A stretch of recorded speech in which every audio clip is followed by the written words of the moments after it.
चिंता।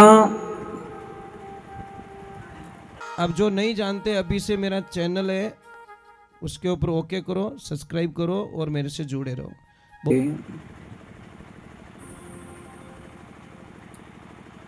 श्री अखंड नायक ब्रह्मांड नायक भगवान श्री कृष्ण के चरणों में दंडवत प्रणाम। व्यास जी महाराज के द्वारा रचित, सुखदेव जी महाराज के द्वारा कथित भागवत महापुराण को दंडवत प्रणाम। सभी देवी देवता, इष्ट देवता, ग्राम देवता, सर्वे संत, सर्वे भक्तगण, सभी कार्यकर्ता, सभी के श्री चरणों में हमारा दंडवत प्रणाम। हम चल रहे हैं भगवान के चरणों में, श्री के चरणों में, भागवत जी के चरणों में। कल हमने कथा सुनी थी भागवत जी की। भक्ति मैया को तकलीफ में देखकर नारद जी ने भागवत जी का पाठ कराया और उनके पुत्रों का कष्ट निवारण किया। नारद जी बहुत चिंतित है, बहुत चिंतित। एक बात का ध्यान रखना महापुरुषों, चिंता नहीं, चिंतन कीजिए। हम हमारे जीवन को चिंता के अंदर निकालते हैं और आप सारे लोग जानते हो चिंता और चिता थोड़ा अक्षर में फर्क है, पर अर्थ में बहुत अंतर है। उसका भावार्थ, उसका रिजल्ट बहुत अंतर है।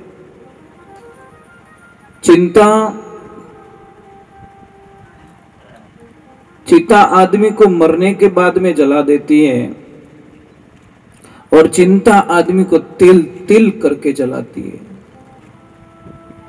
हर क्षण चिंता उसको मारती रहती, जलाती रहती है। चिंता मत कीजिए। एक तरफ हम भगवान की भक्ति करते हैं, भगवान को बोलते हैं। जब जब आपको चिंता सताने लगे, गीता के 3 श्लोक को याद कर लेना। भगवान श्री कृष्ण ने कहा है कि जो हुआ अच्छा हुआ, जो हो रहा है अच्छा हो रहा है, और जो होगा भविष्य में वो भी अच्छा होगा। परंतु क्या करें, हमको चिंताएं, एक एक पल की चिंता।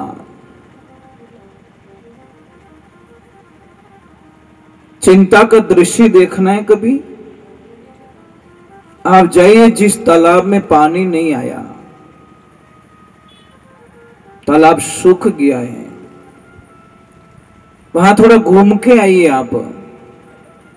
आपको अंदाज लग जाएगा कि चिंता क्या होती है। जब तालाब में जाओगे तो मिट्टी वहां सूखी और दरारें पड़ गई, सब फट गई है मिट्टी, क्योंकि वहां पानी नहीं है। वो बिखर जाता है महाराज। हमारी जिंदगी में भी अगर हरि नाम की भक्ति रूपी अगर जल हमारे जीवन में नहीं है तो हम बिखर जाएंगे। उस मिट्टी के जैसी हालत हमारी हो जाएगी, जो मिट्टी बिना पानी तड़प तड़प के फट गई है। उसी प्रकार हरि नाम की भक्ति अगर हमारे जीवन में नहीं है तो हमारी हालत वही हो जाएगी। कितनी चिंताएं करते हैं हम लोग। एक मैं प्रमाण बताता हूं, आप कहीं पे भी देखना, एक बहुत बड़ा पौधा है, विशाल पौधा, जिसकी जड़ें कहां कहां पहुंची हुई है। बहुत बड़ा पौधा है, बहुत बड़ा पौधा। परंतु देखिए कुछ टाइम बाद में वो सूख जाता है, बाहर से कुछ नहीं हुआ उसको, एकदम रड़ी है, कहीं से किसी ने काटा नहीं, कुछ भी नहीं किया, पर उसकी जड़ों में दीमक लग गया। महाराज एक छोटा सा दीमक जो इतने विशाल वृक्ष को खत्म कर देता है। जने कई बार आप कहो कि आदमी तो घणो ही हेटो है, शरीरो घणो ही मजबूत है, परंतु इन्हें रियो कहीं है, आ चिंता रूपी दिमक लाग गो महाराज, इन्हीं वास्ते उन आदमी रू पतन हो गयो। कई बार कहते फलान जी तो बहुत एकदम रड़ी था, बारू रड़ी था भाई, अंदर से खोखले हो गए, दिमक लग गया उनको। इसलिए चिंताओं का त्याग करके हरि नाम भक्ति का आनंद लीजिए। आनंद ऐसे ही नहीं लिया जाता है, बाहर बाहर का दिखावा मत कीजिए। दिखावा हमको सत्य में होना चाहिए। कबीर साहब जी महाराज कहते हैं कि बाहर भीतर एक है घर खोजो मेरे भाई, कहवे कबीर सा धर्मी दास ने जोगी तारा गटरे माई। अरे कोई बताओ जोगी आवता जने लाख बधाई, मुझे कुछ नहीं चाहिए। कोई एक बहुत बड़े सेठ थे, सेठ की एक ही लड़की महाराज, पर सेठ की प्रॉपर्टी देखो अरबों की, कोई लड़का नहीं है, कोई लड़की नहीं है, एक ही लड़की। बेटा गिनो तो वही, बेटी गिनो तो ही वही। महाराज अब लड़की जवान हुई, सगाई की तैयारी चल रही है, उसको एक से एक लड़का बता दिया गया, परंतु सबको वो रिजेक्ट कर रही है। अच्छे पढ़े लिखे हुए सब कुछ दिखा दिया, पर सारे कैंसिल कर रही है, मुझे ये पसंद नहीं है, मुझे ये पसंद नहीं है, मुझे ये पसंद नहीं है। एक दिन 2-3 फाइलें और आ जाती हैं, बहुत सारी फाइलें आती हैं, उसमें से 3 लड़कों को वो सिलेक्ट करती है कि पिताजी ये कुछ मुझे थोड़े ढंग के लग रहे हैं। दूसरे को सब फाइलें वापस भेज दो और इन तीनों को रोक लो, मैं कुछ टाइम आने के बाद में मैं आपको हाँ या ना का जवाब दे दूंगी। अब तीनों लड़कों ने वेट किया और तीनों लड़कों के दिमाग में वो लड़की बैठ गई। तीनों कह रहे कि मैं शादी करूंगा तो इसी से करूंगा, नहीं तो मैं मर जाऊंगा, मुझे यही लड़की चाहिए। वो दूसरा भी बोल रहा है मुझे भी ये चाहिए, तीसरा बोल रहा है मुझे भी ये चाहिए। महाराज समय बीत गया, थोड़ा टाइम निकल गया, लड़की की कुछ तबीयत खराब हो जाती है और लड़की का देहांत हो जाता है, लड़की मर जाती है। अब तीनों लड़के इतना प्रेम करते थे उससे, इतना प्रेम करते थे कि एक पल के लिए उससे अलग नहीं रहना चाहते थे। तीनों ने बड़ा समझौता किया। एक ने बोला कि चाहे कुछ भी हो जाए मैं दूसरी शादी नहीं करूंगा। मैं अब वो रही नहीं दुनिया के अंदर, अब मैं शादी करके क्या करूंगा, जिसको मैं चाहता था वो मुझे मिली नहीं।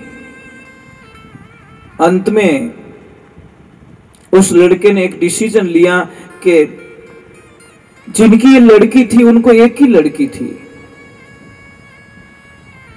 क्यों ना मैं उसकी जगह लेके बेटा बन के इनकी मैं सेवा में लग जाऊं, मैं एक बेटे का रूप ले लेता हूं।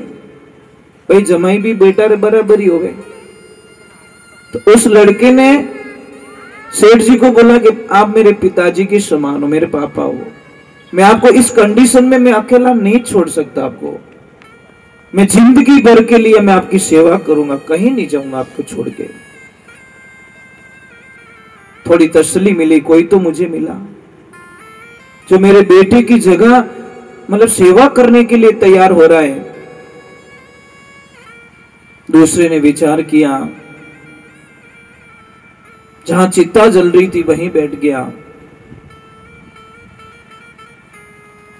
चिता को देख रहा है और वो बोला बस मैं इससे अलग तो नहीं हो सकता। उसके थोड़ी सी वहां से उसका अंश उठाया, एक कलश में भर दिया और उसने बोला मैं जीवन भर इस कलश के साथ में निकाल दूंगा, क्योंकि वो तो अंदर बस गई है। दिमाग में कोई होता तो हम बाहर निकाल देते, दिल से कैसे निकाले। भगवान की कृपा हुई। अब तीसरे ने बोला कि मैं भी तो शादी नहीं कर सकता ना। इधर भटका इधर भटका इधर भटका और एक दिन चला जाता है कई साधु संतों के शरण में,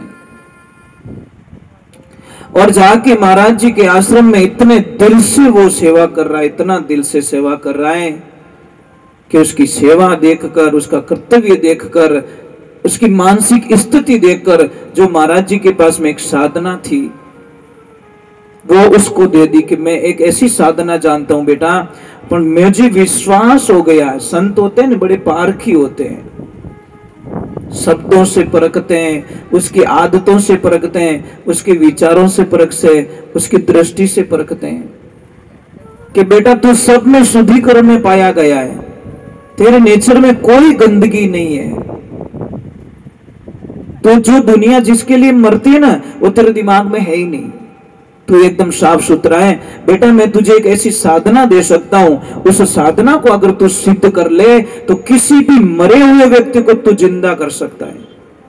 अगर वो 10, 15, 20 साल 50 साल पहले कोई मर गया है तो उसको तू जिंदा कर सकता, पर शर्त यह है कि उसका अंश चाहिए, चाहे उसका नाखून भी क्यों ना मिल जाए। अगर उसका अंश है तो तू उसको जिंदा कर सकता है। अब महाराज वो तो दिल से साधना की और पारंगत हो गया, साधना सफल हो गई। गुरुदेव की दी हुई साधना कहां सफल नहीं होगी। अब उसने विचार किया कि मैं किसको जिंदा करूं। उसको ध्यान आया कि क्यों न मैं उसी को जिंदा करूं जिसको मैं खो के इस रास्ते चल पड़ा था।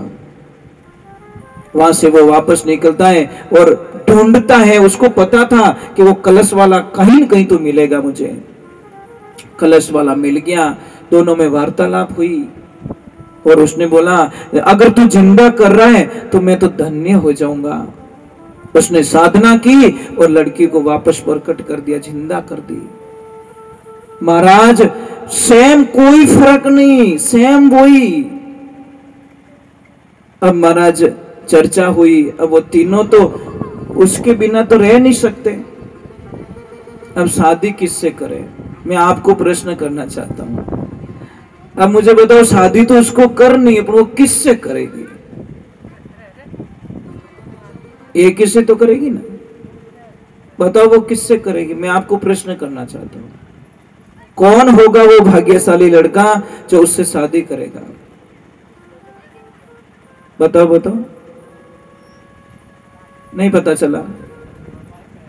राधे राधे, राधे राधे बोलना पड़ेगा। राधे राधे, थोड़ा जोर से बोलो, ऐसे काम नहीं चलेगा। दोनों हाथ ऊपर करके बोलो राधे। अब सबसे पहले लड़की ने बोला कि पिताजी आपकी इच्छा पूरी हो रही है, अब मेरे हाथ पीले कर दीजिए और मैं शादी के लिए तैयार हूं, मैंने डिसीजन ले लिया है। तो बता बेटा, तो किस तीनों में से किससे शादी कर रही है? कि पिताजी जो आपके पास रह रहा है उसे मैं शादी कर नहीं सकती। कारण क्या है? कि उसने आपने उसको बेटा मान लिया है और आपका बेटा वो मेरा भाई हो गया है। धर्म का रिश्ता तो बहुत बड़ा पवित्र माना गया महाराज, वो मेरा भाई हो चुका है। और जो ये सन्यासी बना है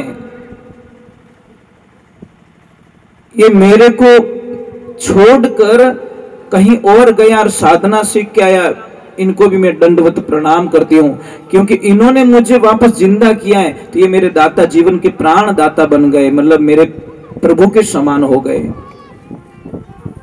और ये जो बंदा है कलश वाला, इसने तो मेरे को एक पल के लिए नहीं छोड़ा, हर श्वास के अंदर मुझे बसा लिया और यही मेरे पति देव हो गए। ये मैंने एक एग्जाम्पल दिया है। ऐसे मत करना कि आप भी किसी के लिए मरने के लिए तैयार हो जाओ और आपके दिमाग से भी कोई नहीं निकल रहा है। कहने का मतलब है वो चला गया, ये बेटा बन गया और इसने मेरे को मन दिया। मन किसको देना है? उस परवधिकार परमात्मा को देना है। तन नहीं चाहिए महाराज, भगवान को तन नहीं चाहिए आपका, आपका धन भी नहीं चाहिए, आपके गाड़ी और बंगले भी नहीं चाहिए, आपके लड्डू भी नहीं चाहिए, आपके कुछ नहीं चाहिए, आपका मन उसको दे दीजिए बस। मेरे तो गिरधर गोपाल दूसरों ना कोई। मीरा बाई को पूछा ना, मीरा जब 4 साल की थी तो गांव में कोई कथा करने के लिए महाराज जी आए तो सबको बुलाया कि आप ही पधारिए। जब मीरा छोटी थी गई कथा में, दादू जी ने प्रणाम किया ठाकुर जी को और प्रणाम करते आगे निकल गए और मीरा छोटी सी 4 साल की लड़की कृष्णा को देख रही है, कृष्णा उसको देख रहा है। दादाजी ने बोला आने क्या खड़ी है वहां पे? कि दादाजी ये मुझे बुला रहा है, ये मुझे कुछ कह रहा है, वो बोल रहा मेरे पास आ जा। तो दादाजी बोले क्या पगली हो गई, मूर्ति खड़ी है सामने। नहीं दादाजी मैं बातें कर रही हूँ, थोड़ी बातें करके आती हूँ। और जाती जाती क्या बोलती, ओए जाना मत, वहां मैं इधर सामने ही बैठी हूँ, कहीं जाना मत, मैं तुझे शाम को मेरे महल में ले जाऊंगी। और सारे लोग बोले पागल हो गई। जो कथा कर रहे थे महाराज जी उन्होंने बोला आज घोटाला होने वाला है। मेरे वर्षों की तपस्या किए हुए ठाकुर मुझे लग रहा अब मुझे धोखा देने वाले हैं। महाराज जी ने तो टाइम पे कथा की, अपना बोरिया बिस्तर समेटा और दादू जी को बोला कि मैं कल आपके महल में जरूर आऊंगा। और महाराज जी तो रात को ही वहां से चल पड़े कि नहीं मैं ठाकुर बिना नहीं रह सकता, मैं भगवान के बिना नहीं रह सकता। अब शाम को विश्राम करते हैं, रात को सपने में आते ठाकुर जी और बोले महाराज जी मुझे बाहर छोड़ दो, वो मुझे बुला रही है, वो रो रही है मेरे लिए। जब आंखें खोलते तो कुछ भी नहीं है, आंखें बंद कर रहे हैं तो ठाकुर दिखाई दे रहे हैं। ठाकुर ने बोला कि ये जगह शायद भूतों की है। वो पुजारी जी ने बोला ये जगह सही नहीं है, सपने गलत आते हैं, चलो यहाँ से रवाना हो जाओ। जैसे ही रवाना होने लगे तो आगे की तरफ ले जा रहे तो मूर्ति हट भी नहीं रही है, मूर्ति इधर ताकत लगा रही जिधर से आई थी। आखिर में पुजारी जी हार गए, आंखों में आंसू आ गए। ठाकुर क्या चाहते हो? बस मुझे वहां छोड़ दे, वो मर जाएगी मेरे लिए और मैं उसके बिना नहीं रह सकता। पुजारी जी जाके उसको बोला हमारी माँ तू जीत गई, मैं हार गया, मैं बूढ़ा हो गया ठाकुर की पूजा करते करते और मुझे छोड़ने के लिए तैयार है, छोड़े तुझे नहीं छोड़ रहे हैं। अब जब मीरा को ठाकुर जी को दिया, मीरा बड़े लाड लड़ा रही है, प्रसाद जी मारी, बातें कर रही है, आनंद ले रही है। एक दिन वो छत पे खड़ी है, छत पे खड़ी किसी दूल्हे की बंदोली निकल रही है और बंदोली निकलते निकलते दूल्हा घोड़ी पर बैठा है। तो उसने उसकी बुआ को पूछ लिया, बुआ ये कौन है? अरे पगली तुझे पता नहीं ये दूल्हा है। ये दूल्हा क्या होता है? अरे किसी लड़की का पति है, ये शादी करेगा, ये किसका पति बनेगा। तो उसने भी जिद पकड़ ली, बुआ मारी पींद चाहिए, मने मारो पति चाहिए बस। वो तो हट पकड़ ली, बाल हट ऐसे ही होता है। अबे वो रोने लगी, पटका झटका करने लगी। 4 साल की लड़की बोले मारो ब्याह करा दे बुआ, नहीं तो मने मारो बींद चाहिए बस, दुजुकी नहीं। बुआ ने बोला इन पीछो कौन छोड़ावे, कौन पीछा छोड़ाए? बुआ ने आव देखा न ताव देखा, वो ठाकुर जी की मूर्ति थी, उसके साथ में फेरा खिला दिए और ओ थारो बींद, ये तेरा पति, ये मेरा पति। कि हाँ, बस उसको पति मानसिक रूप से स्वीकार कर दिया, तन से नहीं मन से। तन से स्वीकार करना कोई बड़ी बात नहीं है, मन से स्वीकार किया और पति ऐसा मान लिया कि मेरे तो गिरधर गोपाल दूसरों न कोई, मेरा श्री कृष्ण है। जब उनकी शादी हुई तो आपको पता है मीरा के पतिदेव का नाम पता है? आपको पता है? ठाकुर नहीं, थारी मारी कितनी करो, थारी मारी हूं तो ऊंचा ही नहीं आवता रहा हूं। बस आई समस्या महाराज। जब हम भगवान की भक्ति करने का नाम लेते हैं, अभी आप भागवत सुन रहे हो, अगर उसको जीवन में नहीं उतारोगे तो मने लागे 7 दिन व्यर्थ जाएगा जिंदगी रा, कोई मतलब नहीं है। आप आए, हम कथा करके चले जाएंगे, पर हमारा शरीर जाएगा, हमारे शब्द यहीं छोड़ के जाएंगे हम लोग। शब्द कभी नहीं मरेगा, अनंत तक भूत भविष्य वर्तमान तीनों काल में वो शब्द हमारे यहीं गूंजेंगे, क्योंकि शब्द कहीं जाने वाले नहीं है। हमारा शरीर लेके हम जाएंगे महाराज। इन शब्दों को तो हमारी ताकत नहीं, जो शब्द यहाँ पे जो बोले वो शब्द हम लेके चले जाए, नहीं साहब। तो मेरा के पति देव थे भोजराज, उनके साथ में शादी होती है, तो मेरा उनको रास्ते में बोल जाती है कि पति देव, मैंने लोक लाज कुल कारण मैंने शादी की है, पर पति देव की प्रार्थना है मेरी, देखो पति मिले तो ऐसा मिले महाराज, ऐसा पति जो पत्नी की बात ध्यान से सुन रहा है। नहीं तो वो बोल सकता कि मत तो खराब मत कर, चुपचाप बैठ जा। हाल तो घर ही नहीं पहुंची, अटी लिस्ट बताने चालू कर दी, परंतु पति उसको कहते हैं, उसकी मन की बात सुन रहा, प्रेम से सुन रहे हैं। राजा भोज ने बोला, बोलिए, आप आदेश कीजिए, आप हमारी अर्धांगिनी हो। उन्होंने बोला, पतिदेव मैं किसी और की हो चुकी हूं, मैंने शादी कर ली है। राजा भोज ने बोला, शादी कर ली आपने? कि हाँ। किससे? उन्होंने अपने जो भी संदूक था उससे निकाल के बोला, ये मेरा पति है, मैं इसकी हो चुकी हूं प्रभु। राजा भोज ने बोला कि अहो भाग्य, मैं ऐसे भक्त के दर्शन करके धन्य हो गया और मेरे जीवन का कल्याण हो गया। आप चलिए महल में पधारिए, एक संत के रूप में पधारिए, पत्नी के रूप में मुझे नहीं चाहिए, आप हमारे मेहमान के रूप में चलिए। उनके लिए बढ़िया मंदिर की व्यवस्था करवा ली और ठाकुर जी की आप पूजा करो और हम भी दर्शन करने के लिए आएंगे। मीरा को तो तकलीफ उनके देवर ने दी थी महाराज, विक्रमजीत ने। पति ने कभी तकलीफ नहीं दी महाराज। पति तो हाजिर सेवा में खड़े रहते थे कि भाई जी बोलो, आपने कई चीजें, मतलब फूल चीजें, गंगाल चीजें, गौमूत्र चीजें, दूध चीजें, आपने कई चीजें सेवा रे मैंने हाजिर रहता। परंतु उनके तकलीफ दी राजा भोज के जाने के बाद में उनके देवर ने। और एक बात माना, हर तकलीफ के पीछे कुछ न कुछ तो राज होता है। अगर तकलीफ नहीं दी होती तो मीरा द्वारका कभी नहीं जाती, और द्वारका नहीं जाती तो मेरे कृष्ण में कभी मिलती नहीं महाराज, लीन नहीं होती। वो भी मेरे कृष्ण का ही प्लान होगा। देवर से ताने मारा, कोई हमारे को ताने मारता ना, उसमें बहुत बड़ा राज होता है महाराज, हमारे लिए पॉजिटिविटी होती है। पर हम बोलते वो मैंने खींच क्यों, वो मैंने खींच क्यों। अरे भला आदमी, भगवान कहेगा या चेत जा, ये नहीं बोल रहा, इसकी ताकत नहीं है, इतने दिन तो नहीं बोला, आज बोला, इसका मतलब इसके पीछे कोई न कोई राज है। तुझे यहां से भगाना चाहते महाराज, तुझे ये जगह छुड़वाना चाहते, क्योंकि कोई न कोई अनहोनी घटना घटने वाली है और तुझे यहाँ से, इसके माध्यम से तुझे कलेश करवा के जगह छुड़वाना चाहते हैं। पर वो कहे के जा तो थने देख ले, तुमने अड़ो क्या क्यों दियो, ये नहीं माना कि हरी इच्छा, प्रभु ने जो बोल दिया वही प्रसाद है, स्वीकार करो। कभी न कभी बहुत ऐसी घटनाएं हो जाती है महाराज, जिसमें बाद में याद आते कि हाँ यार, काले में बट रुक गए तो मैं ही भेड़ो पछतो, पर मैं तो ठीक है, हाका में बाहर निकल गो। तो जिंदगी की बहुत बड़ी सच्चाई है। तो हम आपसे वंदना करते हैं कि जो भगवान के ऊपर विश्वास करो तो प्रभु पूरा करना। किस्ता में प्रेम मत करो महाराज, किस्ता लो प्रेम खराब गुणो, वो किस ताड़ो कहीं मिन रेतन किस ताड़ो रंधे महाराज। अरे भाई, आनंद लेना तो जीवन सौंप दो ना। अब वो नारद जी सूत जी महाराज से कह रहे हैं, भागवत जी का प्रसंग आता है कि भागवत जी हमें क्या देते हैं। क्या भागवत जी में पापियों का भी कल्याण होता है, दुष्टों का भी कल्याण होता है?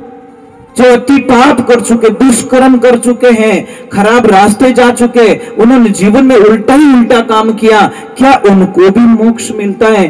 तो महाराज वापस सुत जी महाराज कहते हैं कि हाँ, उनको भी मोक्ष मिलता है। तो वापस प्रमाण बताया जाता है। यहाँ पे भगवान ने बोला कि एक बात का ध्यान रखिए, कहीं भी आश्रम में जाओ, कहीं पे भी मंदिर में जाओ, आश्रम में जाओ, तो वहां पे ध्यान मत रखो, वहां ध्यान करो। ध्यान घणो राखे लोग, ध्यान करे नहीं। आश्रम होते ने या मंदिर होते, ध्यान रखने की चीज नहीं है, ध्यान करने की जगह होती है। पण जाई आ डिजाइन हवड़ कोनी, वो थंबो यू लगायो रहतो तो वो गेट रो कलर यू क्यों करियो, ओ ओइस करी तू अटक आयु कहीं करने। भाई हरिद्वार जाए नहीं कहेगा नदी थोड़ी यू चालती तो मजा आ जातो, ये पात्र हिनान कर देनी भाई, क्यों छाती रे सांडा पाड़े तू, है ने? परंतु नहीं, उसको तो वो काम अपना वही करना है। एक आदमी भूल भूल में बस में चढ़ा, कोई जा रहे थे हरिद्वार, वो बोला यार चलो मैं भी घूम रहा हूँ, 2 दिन घूम के आ जाते। बैठ गया और जैसे ही गया स्नान बीजा किया और नमो शिवाय बोला, कहीं फॉर्मेलिटी बोलियो, राम राम बोलियो, और जैसे ही बोला तो ब्राह्मण देवता बटी हुआ। ब्राह्मण देवता ने बोला लो संकल्प, डावलियो हाथ नीचे, जीमुड़ हाथ ऊपर, फिर वो कहीं और डाल दियो पानी। अब डोले तो ही प्रॉब्लम। महाराज को बोला कि क्या करूं, कि संकल्प लो। कि एक संकल्प ये क्या है कि भाई कोई न कोई चीज आपको छोड़नी पड़ेगी। तो बोले मैं महाराज क्या छोड़ूं, मैं क्या छोड़ूं? महाराज जी ने बोला कि आप चाय है पीते हो क्या? बोला हाँ मैं चाय तो पीता हूँ। तो चाय छोड़ दो। कि नहीं महाराज हाथ जोड़ता हूँ, चाय नहीं छोड़ सकता। कि क्यों? कि चाय छोड़ूंगा तो हमारी तो आंखें ही नहीं खुले, चाय पीता हूं तब मेरी आंखें खुलती हैं। राधे राधे। तो बोला कि बीड़ी पीते हो? कि हाँ साहब, 2-3 बंडल तो उड़ाई दूं दिन रात। तो भाई बीड़ी छोड़ दे। कि महाराज नहीं, ये संभव नहीं है, ये संभव नहीं है। कि क्यों? कि बीड़ी छोड़ो तो मारे तो गैस बने। महाराज कहो रहे तो तकलीफ वालों आदमी पछे खेर अमल तजारो ले रहे कहीं के साहब धापो धप लो, मैं धाप्योड़ो नहीं धापो, मने कटे ठा पड़नी बट अमल गाड़े रिया तो 1000 काम छोड़ और मैं अमल लेवन जाऊं परो। तो भैया अमल छोड़ दे, अफीम छोड़ दे। कि नहीं बाप जी वो ही नहीं छोड़ सको। कि क्यों? कि अमल छोड़ू तो मारे तो कब्जी बने। महाराज ने बोला बेटा कुछ तो छोड़ दो प्रभु, कुछ तो छोड़ दो। कि महाराज मैं सौगंध खाता हूं कि आज के बाद हरिद्वार लौट के कभी वापस नहीं आऊंगा। मैं हरिद्वार को छोड़ देता हूं। पास हट नहीं हो, थोड़ा चक्कर में तो नहीं हो, तो इतनी देर हाथ पकड़ा इन उबो राख दियो। महाराज के मुंडो मत बताइए पाछो। अगर आप यहाँ आई देखो, हरिद्वार जहां हरि कथा होती वही हरिद्वार होता है साहब। शास्त्रों में तो यही प्रमाण बताया, जहां हरि की कथा होती है वो ही आज के इन 7 दिनों के लिए ये हरिद्वार बना हुआ है। यहाँ कथा हो रही है भगवान की, भगवान का गुणगान हो रहा है। तो यहाँ पे आके भी अगर आप कोई ऐसी चीजों को, आज कल किस किस कौन कौन आए थे भागवत जी में आए थे?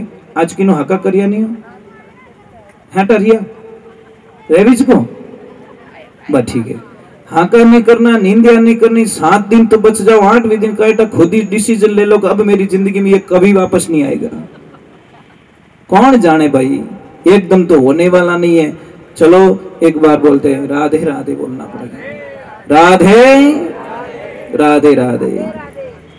तो देखिए भगवान की कृपा, जब ईश्वर की जब कृपा हो जाती है ना तो आनंद कुछ और ही होता है साहब। लेने वाला चाहिए। तो सोत जी महाराज को कहा जाता है कि पापियों का नाश होता है क्या? पाप का कल्याण होता है, पापियों का कल्याण होता है यहाँ पे कि हाँ। तो वापस प्रमाण दिया जाता है। तुंगभद्रा नदी आत्मदेव के नाम के ब्राह्मण, बहुत ही ज्ञानी पुरुष महाराज, बहुत ज्ञानी। पूजा पाठ जप तप ध्यान सत्कर्म उनका नित्य नियम था। पर उन्होंने घर में एक प्रॉब्लम साहब, उन्होंने जो लक्ष्मी जी था ना वे इतना खतरनाक जिनी कल्पना नहीं कर सको। हमेशा झगड़ा क्लेश उठता ही क्लेश स्टार्ट हो तो वे सोता सोता जीती क्लेश में ही निकलती जिंदगी। किसी से झगड़ा करना, किसी से गाली गलौज करना, किन्नोकट मार्केट में जाती तो सब्जी आड़ो लड़ा और जोर से आवाज लगाई, जाग गोरख मछंदर आया, जाग गोरख मछंदर आया। और अब अंदर से एक आवाज आती है सुकड़ी से, आदेश आदेश आदेश। आज भी देखना नाथ संप्रदाय में कहीं पे भी जाओगे आदेश शब्द का प्रयोग किया जाता है, क्योंकि गोरखनाथ जी का पहला शब्द निकला, नाथ संप्रदाय वहां से शुरू हुई और मेन पीठाधीश्वर गोरखनाथ गोरखपुर में, वहां दूना मेन। तो आदेश शब्द पहला निकला और आज भी कहीं पे भी नाथ संप्रदाय में इस शब्द का प्रयोग पहला होता है। गुरुजनों के साथ में चाहे समाज के साथ में आदेश शब्द का प्रयोग ये पहला होता है, क्योंकि गोरखनाथ जी का पहला शब्द आदेश निकला था। फिर गुरु जी को लेके निकले, चेले को लेके बाई घनी रोई कि बाप जी दे दो, कि नहीं बे दीनड़ा गया थाने 12 वर्ष से वासे मारो टाबर दियो और तू अटे इन गोबर रे माने रखियो। गोबर में रहने के कारण उनका नाम पड़ा गोरखनाथ। तो महाराज संत वचन कभी खाली नहीं जाता।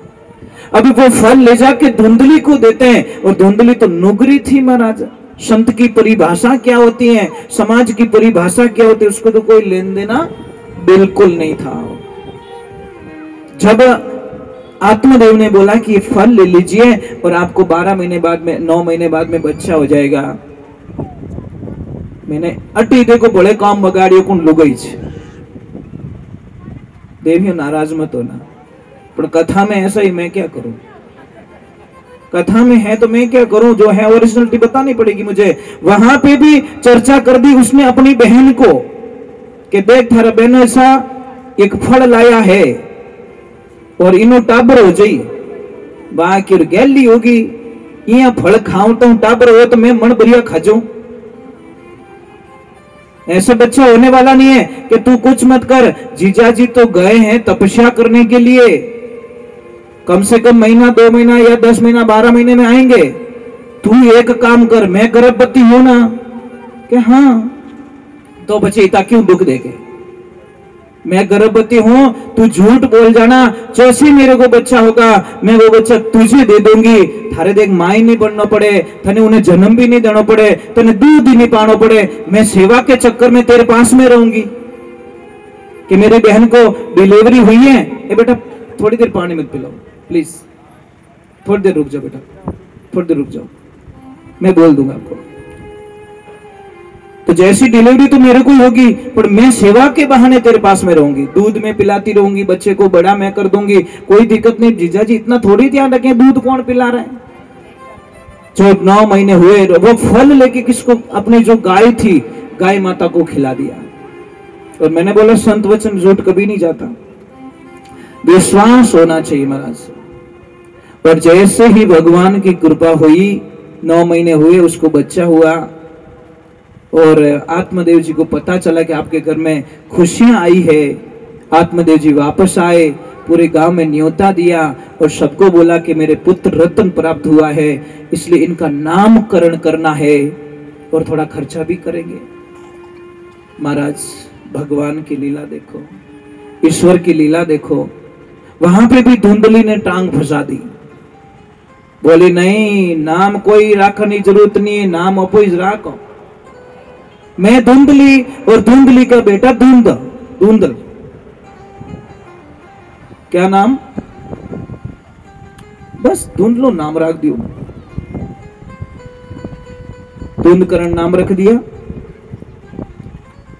अब एक धुंधकारी ऐसा खतरनाक महाराज बच्चा, पुत्र पग पालना में दिखे। जैसे ही वो बड़ा हुआ, इधर गाय ने भी एक बच्चे को जन्म दिया, सेम इंसान का बच्चा था, परंतु उसके गाय के जैसे कान थे, उसका नाम रखा गौकरण। अब दोनों भाई, वो बड़ा ये छोटा, दोनों बड़े हुए। अब धुंधकारी अपना काम तो बताएगा महाराज, ओरिजिनल होता है, डुप्लीकेट होता है।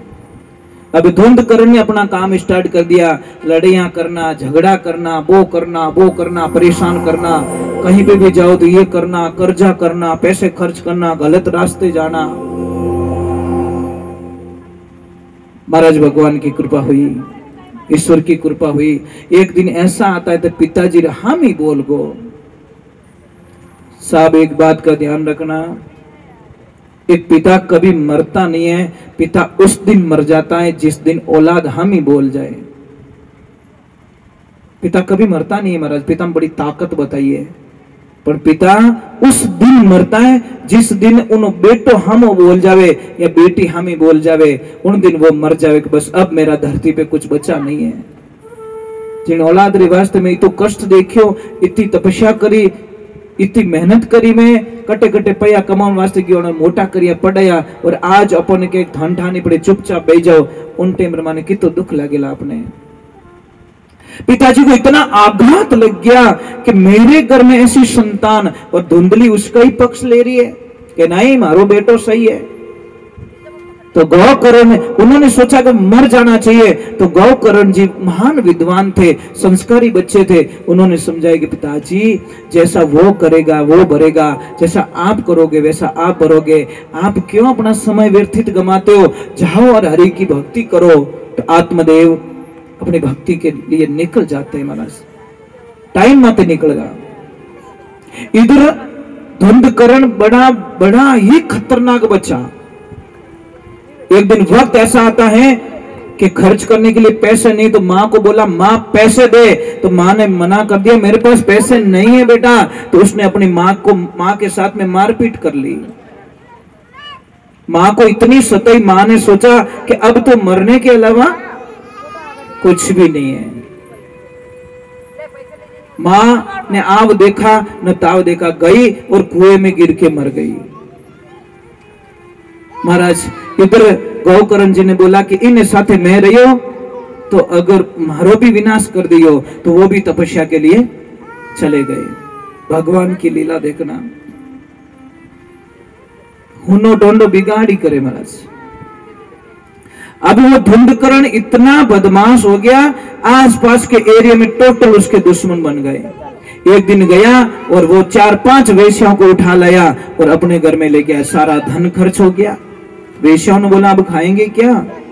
तो एक दिन वो गया राजा के यहाँ पे चोरी कर देता है। वेश्याओं को पता चल गया कि धन बहुत लेके आ गया है, अगर ये पकड़ा गया तो हमारी भी मौत निश्चित है, दंड हमको भी मिलेगा। तो वेश्याओं ने प्लान बनाया, क्या करे इसका कि इसको मार दिया जाए। बस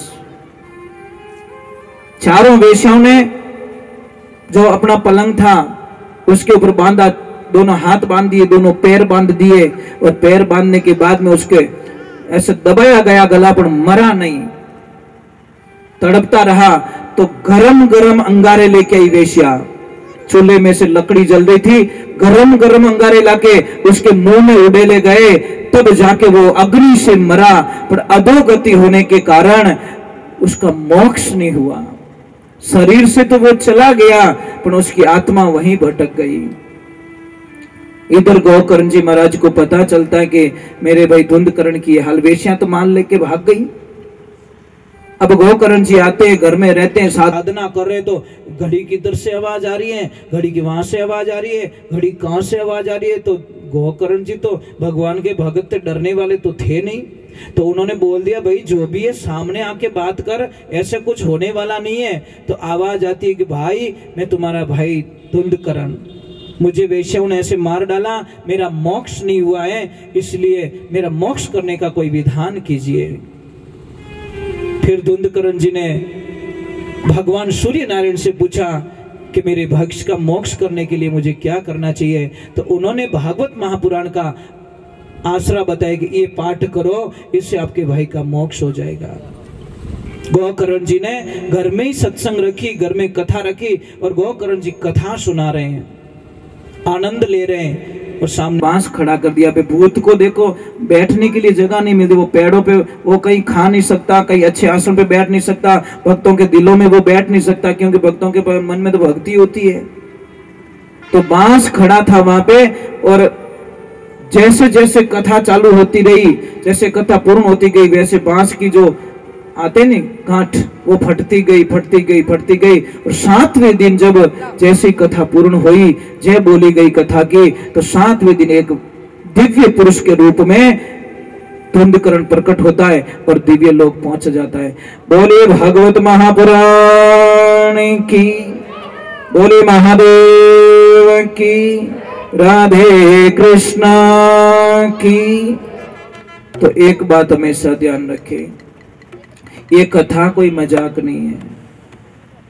कथा को घट में उतारना पड़ता है। अगर मैं आपको कथा सुना रहा हूं और कथा का नियमों का पालन अगर मैं नहीं कर रहा हूं, तो साहब मेरे जीवन को धिक्कार है। मैं आपने ही सलाह दूं और मैं अगर नियम और पालन नहीं करूं तो बिन कोई अर्थ नहीं है महाराज। ये बात का ध्यान रखना। चलो तो हम आगे की तरफ भगवान की भक्ति में चलते हैं, ईश्वर की भक्ति में चलते हैं। गोकर्ण जी का यहाँ पे मतलब भागवत से धुंधकरण का कल्याण हुआ, धुंधकरण का मोक्ष होता है। यहाँ गीता का महात्मा मतलब समापन हो रहा है। अब